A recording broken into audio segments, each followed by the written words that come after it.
Hi, this is Peter from Anatomy Zone, and in this tutorial we're going to take a look at the arterial supply to the upper limb. I'll break this tutorial into two parts. In this part we'll take a look at the supply to the arm and the forearm, and in the next part we'll take a look at the blood supply to the hand and the wrist. We'll start off by looking at the origin of the arterial supply to the limb by looking at the vessels in the arch of the aorta with its three branches. You've got the brachiocephalic trunk, the left common carotid, and the left subclavian artery. As the subclavian arteries on either side cross the lateral edge of the first rib to enter the axilla, it becomes known as the axillary artery, which you can see here highlighted in green. We're now looking at an isolated view of the axillary artery and its branches. You can see the subclavian artery crossing the lateral border of the first rib to become the axillary artery. Also on the model here, you'll notice that I've left a muscle on. This is the pectoralis minor muscle, which you can see originating on the coracoid process of the scapula. The importance of the pectoralis minor muscle is that it runs in front of the axillary artery and divides it into three parts. So the first part of the axillary artery lies proximal to the pectoralis minor, the second part lies underneath it, and the third part lies distal to it. I've removed the pectoralis minor muscle now, and we'll take a look at the 6 branches of the axillary artery. So quite conveniently, the first part of the axillary artery has 1 branch, the second part has 2 branches, and the third part gives rise to 3 branches. The first branch, which you can see highlighted in green arising from the first part of the axillary artery, is called the superior thoracic artery. The 2 branches from the second part of the axillary artery you can see highlighted in yellow. This one here is the acromiothoracic trunk, which is also known as the thoracoacromial artery, and this one here is the lateral thoracic artery. So the third part gives off 3 arteries. You've got the circumflex arteries, anterior and scapular artery. You can see the anterior circumflex humeral artery here in light blue running in front of the surgical neck of the humerus and anastomosing with this artery, the posterior circumflex artery. And just rotating fully round to the back, you can see the subscapular artery coming off. The subscapular artery is the largest branch of the axillary artery, and you can see 2 of its branches here, the scapular circumflex artery and the thoracodorsal artery. The axillary artery then becomes the brachial artery at the level of the lower border of the teres major muscle, which marks the lower boundary of the axilla. The brachial artery runs down the arm to end at the level of the neck of the radius, where it then divides into the radial and ulnar arteries. The brachial artery runs a superficial course just below the deep fascia, and it gives off 4 branches.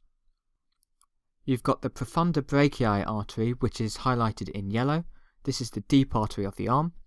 You've got the nutrient artery to the humerus, and you can see this in green. And then you've got the superior and inferior ulnar collateral arteries. So you can see the superior ulnar collateral artery in light blue coming off superiorly from the brachial artery, and then the inferior ulnar collateral artery you can see here in purple coming off inferiorly. So let's take a look at the profunda brachii artery, which we saw in yellow. This artery is the largest branch, and it passes posteriorly to supply the posterior compartment of the arm. As you can see here, the profunda brachii artery terminates by dividing into 2 branches. In purple, you can see the radial collateral artery, and in blue, we've got the middle collateral artery.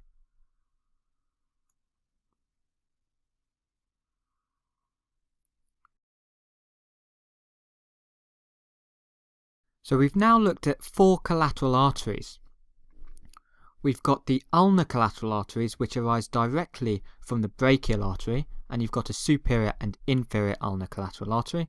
And then we've taken a look at the middle collateral artery and the radial collateral artery, which arise from the profunda brachii artery.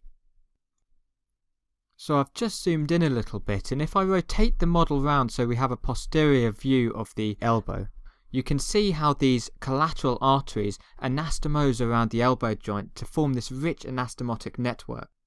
Looking at the middle collateral artery in blue, you can see how it descends to anastomose with this vessel here. This is a branch of the posterior interosseous artery known as the interosseous recurrent artery. Rotating the model anteriorly, you can see how the radial collateral artery winds round anteriorly to anastomose with a recurrent branch of the radial artery. This is known as the radial recurrent artery. A recurrent artery is simply an artery that reflects back in the opposite direction of its parent artery after its origin. As we saw before, the brachial artery terminates by dividing into the radial and ulnar arteries. The radial artery begins at the neck of the radius and passes laterally along the forearm. In this part of the tutorial, we'll just look at the proximal branches of the radial and ulnar arteries. We'll look at the distal branches in the next part of this tutorial, in which we'll cover the arterial supply to the hand and the wrist.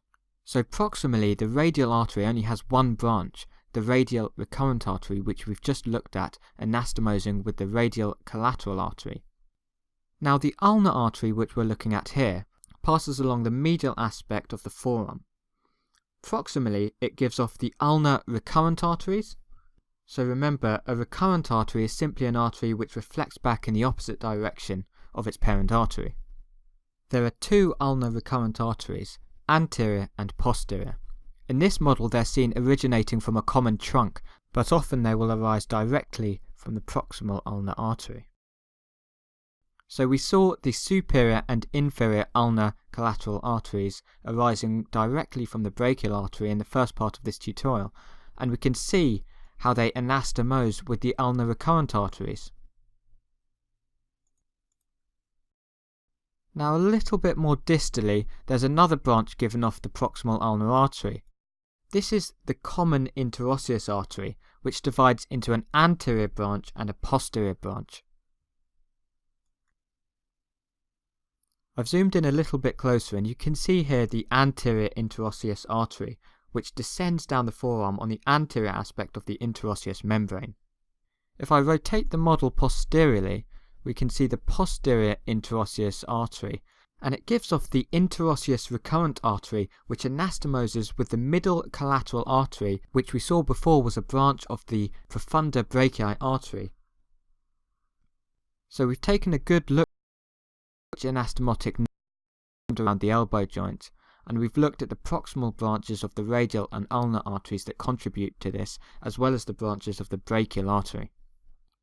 In the next tutorial, we'll take a look at the distal branches of the radial and ulnar arteries and the blood supply to the hand and the wrist.